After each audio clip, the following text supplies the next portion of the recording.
Spring 2008 on TSN is brought to you by the new Q horsepower from Quaker State.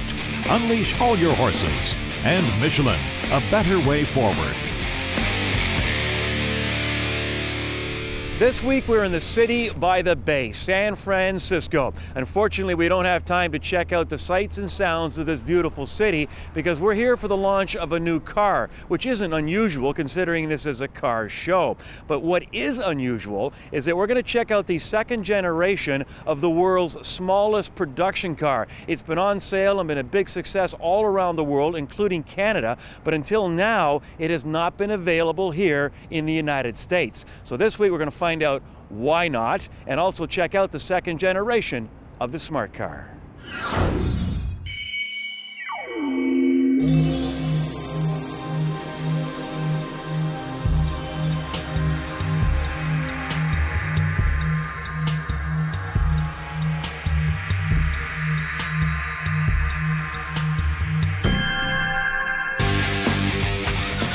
You know, Mercedes hasn't had enough confidence in this car. Yeah, they finally bring it here years late. They won't talk about their sales projections at all. And they bring it in through Roger Penske. I mean, what do they need Roger frickin' Penske for? They've got Mercedes dealers all across the nation. Why Roger is skimming off the top, I don't know. It just says that they didn't have the confidence to do it themselves. The market wasn't ready, they thought, and the car wasn't ready. There were crash requirements, there were emission standards, and the diesel model, which is what they exported to North America, I just don't think that vehicle would have flown in the United States. I don't think Americans would have bought it because it's a funny thing to drive. I don't like it. It's abrupt to drive. It's not very smooth. And I just don't think the American market was ready for a small displacement diesel engine in that particular car. I agree. I don't think they were ready for it. Whether they're going to be ready for this one, who can say? I think they are. I think everything has changed in the past 3 or 4 years since the Smart came to North America, and I think the environment is completely different. The first generation was launched in Canada in October 2004, so that's pretty well 3 years ago. And at that time we had planned an estimated volume of 3,000 units for the life cycle, and lo and behold, we've tripled that. The first generation was diesel, 40 horsepower, the right car at the right time. Second generation is gas engine, 70 horsepower, maximum speed 145 kilometers per hour. Lots of torque, still very fuel conscious, 5.4 liters per 100 combined. It's very agile, it's very, very quick. So we think it's a great combination. This second generation of smart car is being improved quite considerably compared to the previous generation. It's more comfortable, it's longer, wider, it's got a lot more power. The previous model was lacking terribly in power. This car will be cruising on the highway at 70 miles an hour, no problem. People think that a small car is unsafe, and we've proven that after 10 years. I mean, the car has been sold around the world for 10 years, and there have been accidents, and we have proven that the car is safe.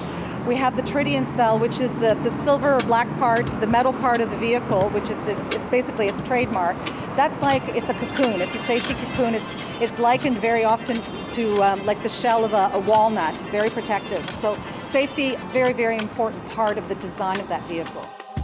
We were at an event a couple of weeks ago, and one of the Ford executives called it a change in the air of excess that Americans have sort of had up until now. Up until now, you know as well as I do, they want to buy Hummers and you know, huge SUVs. I think that's all changing, and I think they're starting to realize that smaller cars are probably the way to go. They are going to sell a boatload of these things. You know, I've driven around San Francisco and San Jose for a couple of days, and everybody stops and looks and points and waves and say, "Isn't that cute? What is it?" You know, and they talk about the price of gas and how does it ride. You know, it gets a little boring dealing with all the tourists, but otherwise, it's a pleasure to buzz around in. In traffic yesterday at Stanford University, a guy pulled up beside us, window went down. He said, "Yeah, buddy, that's the future. That's the future, right?" I think he's right. So what do you think? What do you think? Let's see if I can tip it over. I'm surprised. Really? I am surprised. When you close the doors, it gets, for my broad shoulders, it gets tight, and it's a little tight right here because I'm as big as I am. But I'm surprised I have as much. If the door was open, it's not bad. It's not bad. It's With the door open. well, maybe with the window down. It's the getting in and out of it. But dog, holy smoke! It ain't for me. It ain't for me. I have some serious problems with it. Number one, and I don't care how this sounds, it ain't manly enough for me. This is just a very effeminate car. That's fine if that's what you want, but it's not for me. Good on gas, it'll get the rebate, probably $2,000 rebate, but it's actually not that relaxing a car to drive in traffic. I find it to be kind of tiring in traffic, actually. Very well planted on the highway. Good highway car, surprisingly good highway car. It does what it's supposed to do. If you live in the city and you don't care about what your image is, absolutely. Annette? I never worked with Annette. Nothing to do with the segment, but we'll see you later on Kenzie's Corner.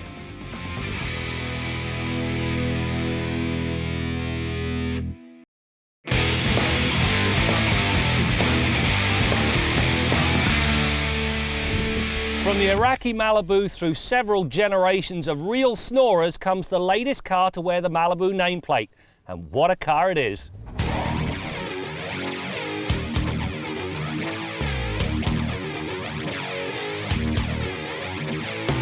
It takes a certain amount of bravado to pit a brand new model against its key competitor. It takes real nerve, however, to run the newbie against the acknowledged segment leader and the best-selling car in North America.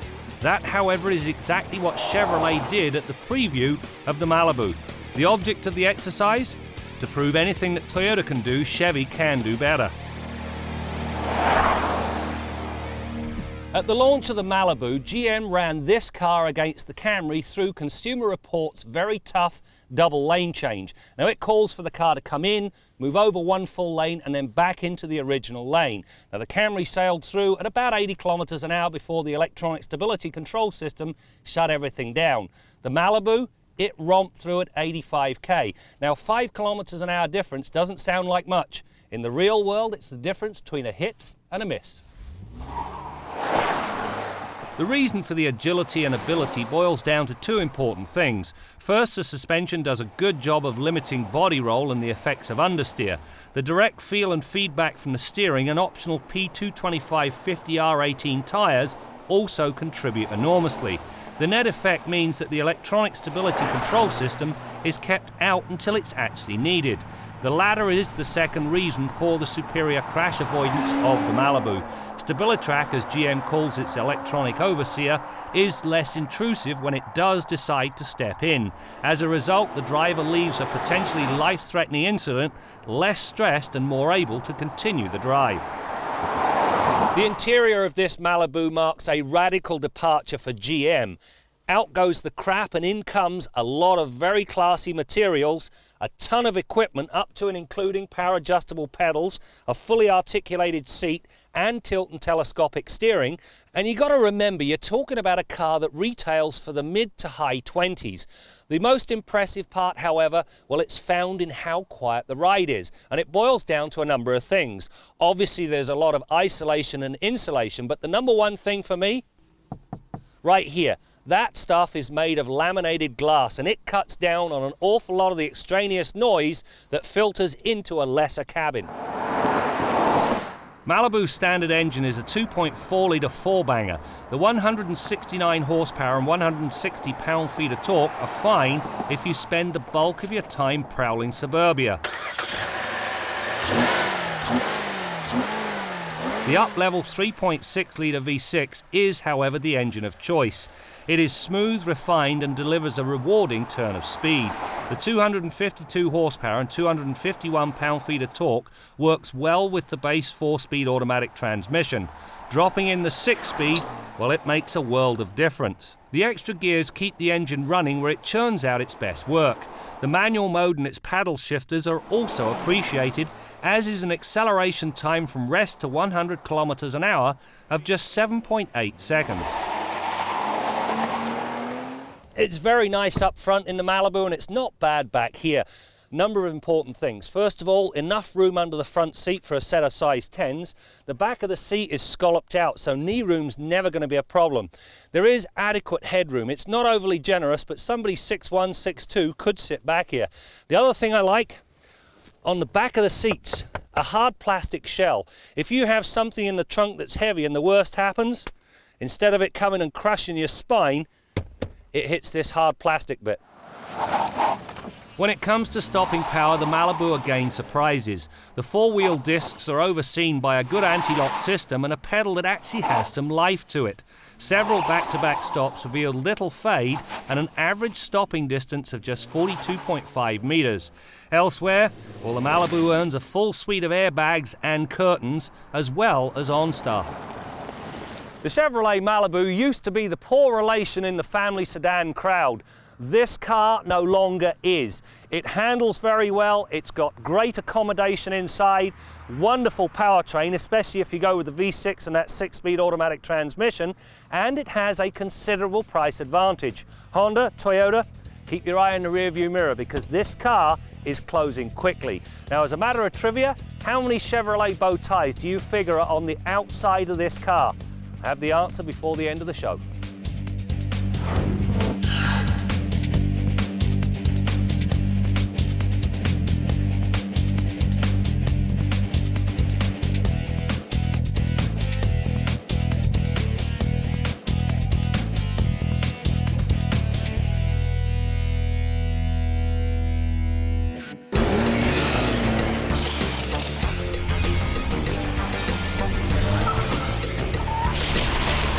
Michelin, a better way forward. The vehicles of tomorrow, and more importantly, the fuels that will power them, were on display at the recent Challenge Bibendum in Shanghai, China. Attracting a lot of attention were the highlight concepts, one electric, the other powered by a fuel cell with a range of 400 kilometers and a top speed of 150. They were also equipped with a new technology called active wheels. We have removed totally the mechanical brake from the wheel. So we have worked with the electric traction motor, and this motor is also used for generating all the braking force necessary to stop the vehicle. The Michelin technology they've come out with is the thing that fascinates me the most, because they're now taking a single electrically powered engine and putting that on a wheel, and the way they have it rigged is they can actually use it as suspension to raise to lower the car. So effectively you can get rid of a shock absorber, you can get rid of a spring, you can even get rid of a sway bar. You can do everything that's one piece, and that can drive the car. And then the best part is by reversing the polarity of the motor, it makes phenomenal braking. So it's the most amazing technology, and I hadn't even heard of this existing. They've got everything here from solar to biodiesel, everything in the world, but this is the thing that impressed me most. Of course, our core business remains the tire. We don't want to become car manufacturers, but we would provide some solutions, some systems which could contribute to the improvement and to the building of new electric vehicles.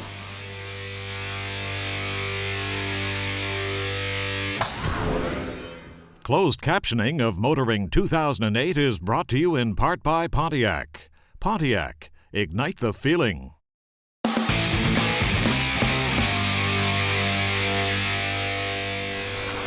Time to update our long-term 2008 Subaru Impreza. Not long ago, the company president admitted that despite the sporty WRX, Subaru still had an image problem, and he believed and hoped the new Impreza might be the car to change that. Well, the new Impreza is just that, all new from the ground up.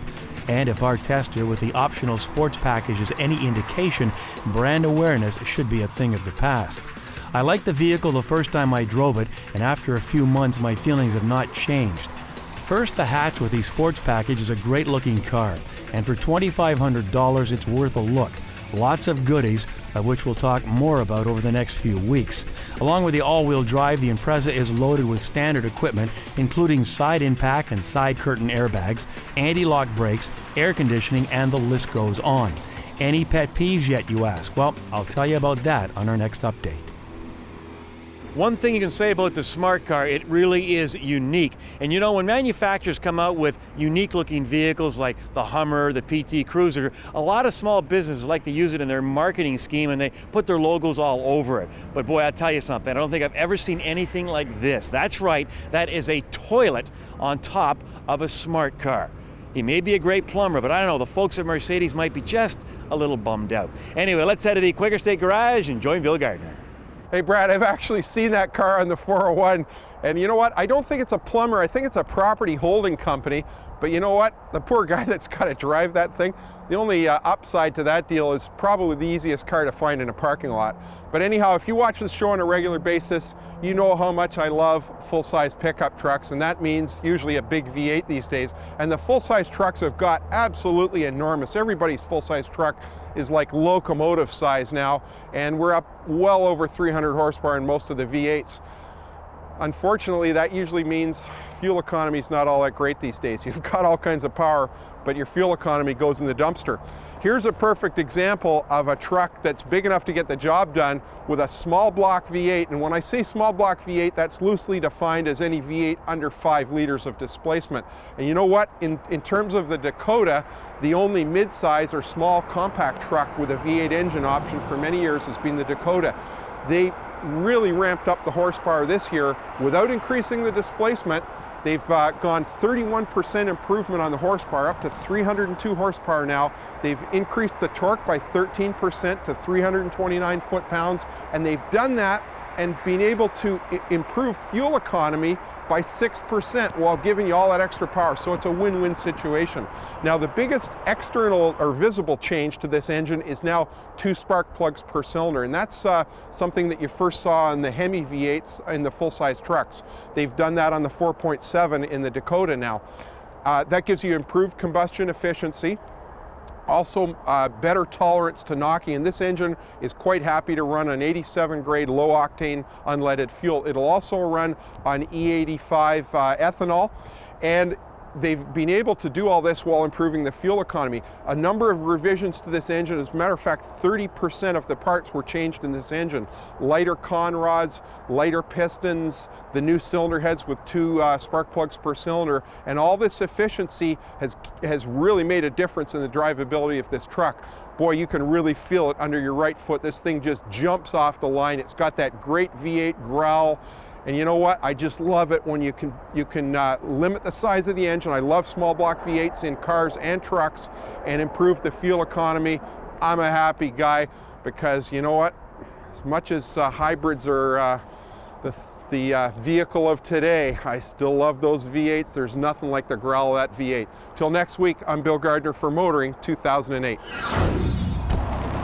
From a technical standpoint, it's basically G35 sedan underneath, so it was a really easy engineering feat in that regard. But it's also a really well-sized vehicle. I think that they said we're going to go out and make a 5-passenger crossover, and that's exactly what they've done. It's nice and compact, nice and low to the ground.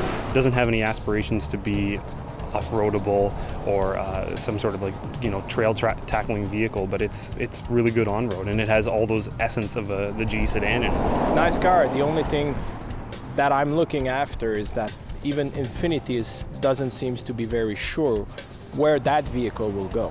For now, it goes right in the hand of the FX35. I mean, it is a little smaller, but basically it's the same approach. They will probably get some sales from the FX to the EX, but all in all, it's a nice car, well done.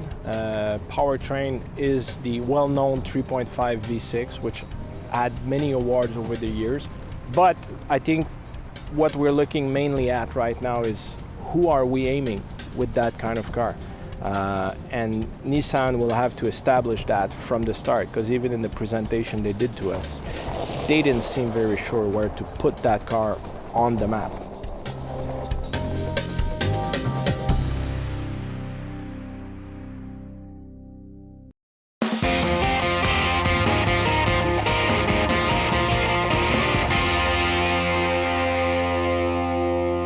Our former Prime Minister, Pierre Elliott Trudeau, once said that living in Canada so close to the United States is like a mouse sleeping with an elephant. If the mouse rolls over, the elephant doesn't care, but if the elephant rolls over, that mouse better be paying attention. Still, elephants can learn things from mice, and I'm not just talking about how to sneak the cheese out of the trap. And the mouse analogy to the elephant probably works for where I'm going here, and that's the size of our automobiles. In the old days, you couldn't throw a small car off a building onto an unsuspecting American customer, whereas up in Canada, we're used to small cars because our gasoline's always been expensive. But now that the Americans are trying to get used to $3 a gallon gasoline, that's $2.50 Canadian, well, they're starting to see the light. The Honda Fit, for example, subcompact, four-door, hatchback to boot, American dealers can't get enough of them. And we've just been driving the Smart car here in San Francisco, and we couldn't believe the reaction of American people. They're bumping into telephone poles trying to get a better look at this car. Now, we've had Smarts in Canada for 2 or 3 years. They sold much better here than Mercedes-Benz expected, and they're going to be a huge hit in the States, mark my words. The interesting thing, too, is that Americans knew what it was. You gotta love that internet. It wasn't a huge surprise to them. They were just happy to see this car finally going to be available. So the image of the car is really, though, what they're selling. Some people say $25,000 for a Smart convertible, that's a lot of money. You can pay 10 to 20 times that for a 2-seat Ferrari. Sure, the Ferrari will go faster, but you can't really use the speed of the car. The same with the Smart. You might not really care that much about the fuel consumption. Really what you're buying is the image of the car. I mean, if you're really concerned about economy and efficiency, you'd buy a 4-door Yaris for the same kind of money. But still, the car is fun to drive. It rides pretty well, attracts a huge amount of attention. It's cute as a button. Now, maybe you wouldn't want to drive the car across country, but hey, just put it in the back of your SUV. I'm Jim Kenzie. The answer to that trivia question is one front, one rear, one in each of the wheels, one in each of the headlights, one in each of the reverse lights, and one in each of the 2 rear fender side markers for a total of 12 bow ties. Well, the consensus among all the auto journalists I talked to this week is that the second generation Smart car is vastly improved over the first. I think it's edgier looking, and we all agree the transmission is much easier to live with. Now, we'd all like to see some diesel thrown into the mix, but as we heard earlier, Mercedes believes the Americans want gasoline, and with somewhere between 15 and 16 million car registrations per year in this country, you can understand why the company wants to keep them happy, and they can hardly wait to get the Smart car on the lots. That's it for now. We'll see you next time out as we continue to bring you more stories about cars and the people who drive them. Now, later on, you might have a chance to see, for example, we have a safety simulator which introduces how these various very advanced safety technologies work. What we're going to have is increasingly smart cars, smart roads. Let's hope we have smart drivers as well. Motoring 2008 on TSN has been brought to you by the new Q horsepower from Quaker State. Unleash all your horses. And Michelin, a better way forward.